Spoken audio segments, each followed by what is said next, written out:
வணக்கம் நண்பர்களே. இன்றைய ஆரோக்கியமான பதிவில் அத்திப்பழம் சாப்பிட்டால் கிடைக்கும் அற்புத நன்மைகளை பற்றி பார்க்கலாம். அத்திப்பழத்தில் 2 வகைகள் உண்டு. ஒன்று சீமை அத்திப்பழம், மற்றொன்று நாட்டு அத்திப்பழம். இவைகளில் விட்டமின் ஏ, பி, சி என அதிக சக்தி இருப்பதால் உடலுக்கு நன்கு ஓட்டமளிக்கிறது. மற்றும் இந்த அத்திப்பழத்தை சாப்பிட்டால் உடலுக்கு ஊட்டமளிக்கும், உடல் பருமனை குறைக்கும், உடல் களைப்பை போக்கும், மூளையின் சக்தியை மேம்படுத்தும், மனதிற்கு உற்சாகம் அளிக்கும், இரத்தத்தை விருத்தி செய்யும், இரத்தத்தை சுத்திகரிக்கும், இரத்தத்தில் உள்ள சர்க்கரையின் அளவை. அத்திப்பழத்தை மைய அரைத்து முகத்தில் தடவி மேலாக மசாஜ் செய்து வந்தால் மருக்கள் மறைந்து முகம் பொலிவு பெறும்.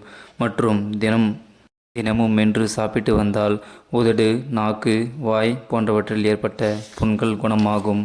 அத்திப்பழத்தை உணவுக்கு பின் இரவில் சாப்பிட்டு காய்ச்சிய வெதுவெதுப்பான பசுவின் பாலை குடித்து வந்தால் உடல் வலிமையும் பலவீனமும் மாறி உடல் அழகு பெறும்.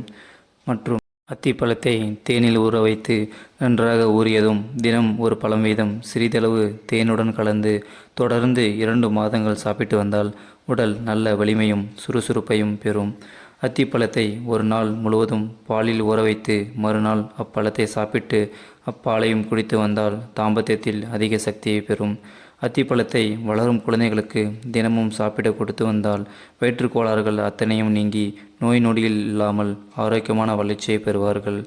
உலர்ந்த அத்திப்பழங்களை குளிர்ந்த நீரில் கழுவி ஒரு பாத்திரத்தில் முன் இரவில் போட்டு ஊற வைத்து மறுநாள் காலையில் அவற்றை வெந்நீரில் கலந்து வெறும் வயிற்றில் சாப்பிட்டு வந்தால் மூல நோயின் கடுமை வேகமாக குறையும். அத்திப்பழத்தின் விதைகளை உலர்த்தி பொடியாக்கி ஒரு சிட்டிகை அளவு எடுத்து தேனில் கலந்து குழைத்து காலை மாலை என சாப்பிட்டு வந்தால் சர்க்கரை நோய் கட்டுப்படும். மற்றும் தினமும் அத்திப்பழத்தை தினமும் சாப்பிட்டு வந்தால் நோய்களின் பாதிப்பின்றி முதுமையிலும் இளமை துடிப்புடன் செயல்பட முடியும்.